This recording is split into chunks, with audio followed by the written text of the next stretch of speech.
안녕하세요. 키보드 리뷰 유튜버 승업입니다. 이번 영상은 무접점 마그네틱 스위치가 장착된 게이밍 키보드인 바로 VM87HE 제품의 웹 소프트웨어 사용법에 대해 말씀드리겠습니다. 가장 먼저 키보드에 케이블을 연결하고 바로 소프트웨어닷컴에 접속을 해서 브라우저 접근 허용을 누른 후 여기를 선택해서 연결을 눌러주시면 이렇게 웹 소프트웨어에 접속할 수 있습니다. 가장 먼저 우측 상단에 있는 이 프로파일에 대해 설명드리겠습니다. 프로파일은 키보드의 전체 세팅 값이라고 생각하시면 되고요. 이렇게 총 5가지 프로파일 선택 버튼이 있는데 이 아래에 있는 4개의 프로파일은 이름을 변경해 줄 수가 있습니다. 프로파일 2는 발로란트용으로 하고요. 프로파일 3는 오버워치, 이런 식으로 카테고리를 나눠서 세팅해 주고 상황에 따라 선택해서 사용해 주는 기능입니다. 여기를 보면은 기본 레이어와 FN 레이어가 있는데요. 기본 레이어라는 거는 우리가 이렇게 그냥 누를 때 바로바로 입력이 되는 거를 말하고, FN 레이어는 이쪽에 있는 FN 키를 누른 상태에서 다른 키를 눌러서 사용해 줄 수 있는 레이어를 말합니다. 그렇기 때문에 여기 레이어는 매핑할 수가 없고요. FN 레이어에서는 FN 키를 포함한 나머지 기능 키들을 매핑해 줄 수가 없습니다. 매핑할 수 없는 키들은 기본 기능들이 설명서에 있는 대로 할당되어 있기 때문입니다. 키 변경 메뉴에서는 선택한 키를 다른 키로 매핑을 해줄 수가 있습니다. 여기에 있는 적용을 눌러주면은 바뀐 키로 매핑이 되는 거고요. 기본을 눌러서 초기화 시켜줄 수 있습니다. 다음으로 콤보 키는 2가지 키 이상을,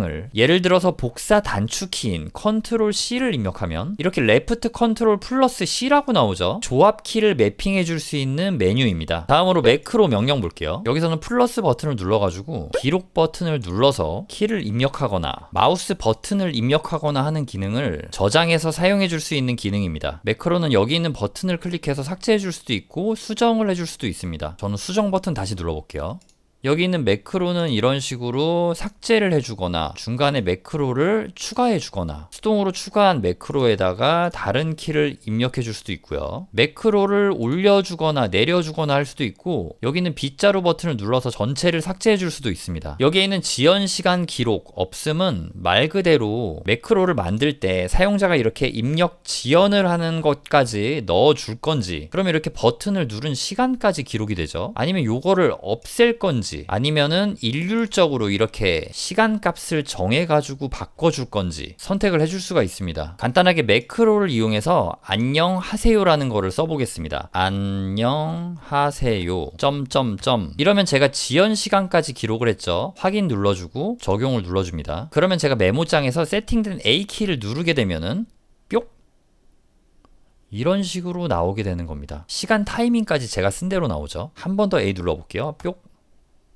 네, 이런 식으로 사용해 주시면 되겠습니다. 자, 다음으로 고급 키 옵션입니다. 여기서는 플러스 버튼을 누르면 가장 먼저 하나의 키로 4가지 입력을 할 수 있는 DKS 기능을 세팅해 줄 수 있습니다. 여기다가 1, 2, 3, 4라고 입력을 하고, 여기는 숫자는 스위치 누름의 깊이거든요. 요 3.0은 조절해 줄 수 없는데 중간 1.5는 조절을 해줄 수가 있습니다. 확인 눌러주고, 그리고 지금 여기 있는 요 십자, 요거를 이런 식으로 눌러주면은 그 다음에 확인을 눌러주면, 그 다음에 이 DKS를 클릭해서 적용을 시켜주면 해당된 키를 눌렀을 때 이런 식으로 1, 2, 3, 4라고 나오게 됩니다. 깊이에 따라서 2와 3을 안 나오게 해줄 수가 있어요. 그러면 A키를 이렇게 살포시만 누르게 되면은 이런 식으로 1, 4만 나오게 해줄 수가 있습니다. 자, 다음으로 플러스 눌러가지고 MT 기능 확인해 볼게요. 이 기능은 제가 캡스락 버튼에다 넣을 건데요. 먼저 트리거를 짧게 눌러줍니다. 여기에서는 캡스락을 선택해주고, 트리거를 길게 눌러줍니다 에서는 컨트롤 키 여기 있네요. 얘를 눌러서 확인하고 여기 캡스락에다가 이 기능을 넣어주겠습니다. 그러면 이 상태에서는 지금 이렇게 소문자로 나오고 캡스락 키를 한번 눌러서 대문자로 바꿔줄 수가 있잖아요. 근데 길게 누르면 컨트롤이 되기 때문에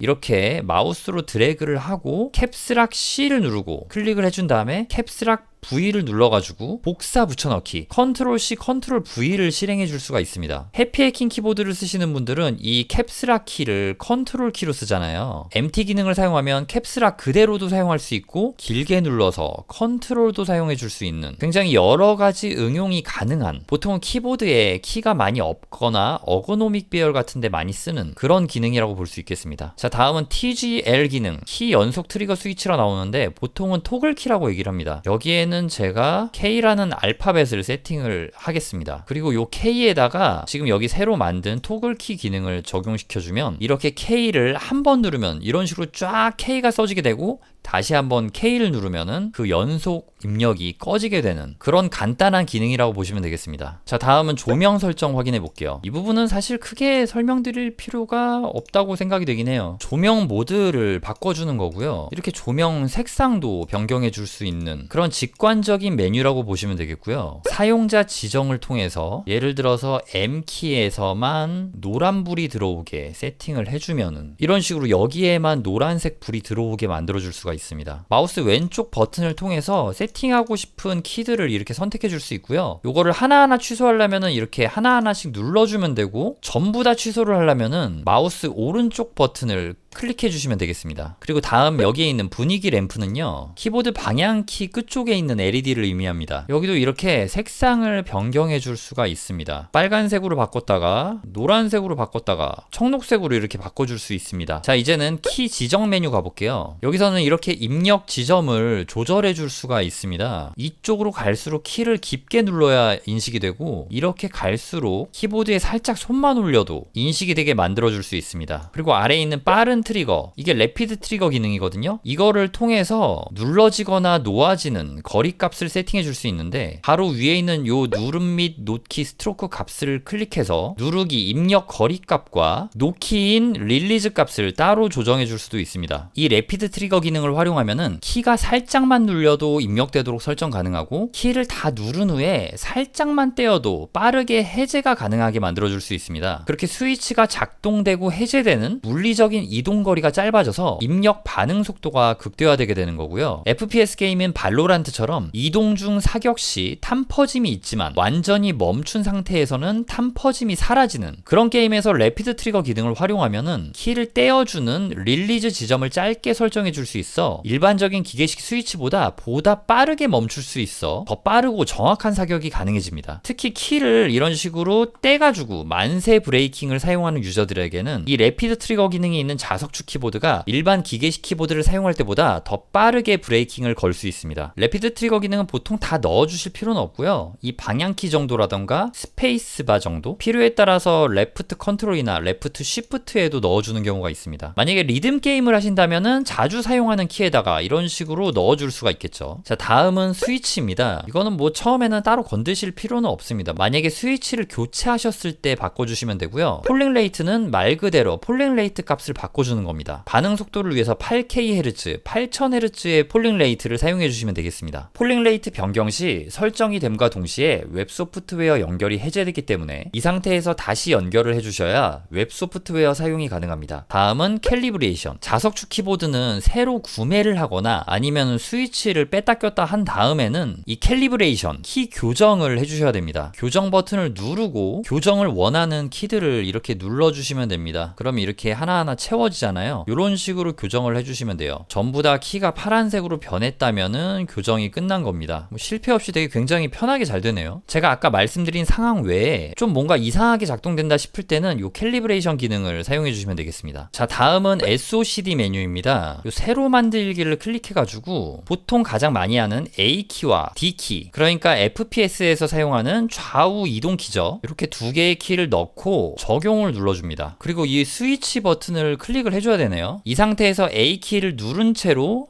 D키를 누르면 D키가 작동되고요. 다시 이 상태에서 D키만 떼면은 A키가 눌러지는 끊김없는 무빙을 만들어주는 기능입니다. 보통 이 기능이 꺼져 있으면 A키와 D키를 동시에 눌렀을 때 중립 상태가 돼서 캐릭터가 멈추게 되거든요. 그런데 SOCD 기능은 끊김없는 무빙을 만들어주거나 모델 2나 3을 선택해서 동시에 키가 눌려도 우선 입력되는 키를 만들어줄 수도 있고, 모델 4처럼 두 번째 키를 누르면 지금 먼저 눌러있던 키가 중단되고 두 번째 키는 실행되지 않는 기능을 사용해 줄 수 있습니다. 이 모델 4는 톡브레이킹 같은 느낌인데 게임 내에서는 중립이 되겠지만 일반 상황과 는 다르게 메모장에서는 아예 입력을 멈춰버리는 조금은 다른 메커니즘으로 작동되는 거라 사용자가 즐기는 게임에 따라 응용해서 사용해 줄 수 있습니다. 기타 설정 메뉴에서는 펑션 키와 윈도우 키를 눌러서 윈도우 락을 걸었을 때 윈도우 키만 사용하지 않을 것인지, 아니면 그 외에 게임에 방해가 될 수도 있는 다른 키 조합까지 사용을 안 할 것인지 선택해 줄 수 있는 세심한 배려가 돋보이는 옵션이 들어 있습니다. 이상으로 바로 VM87HE 제품의 웹 소프트웨어 사용 방법 방법 설명을 마치겠습니다. 마지막으로 타이핑 사운드와 함께 영상 마무리하겠습니다. 바로 제품을 구매해주셔서 감사드립니다.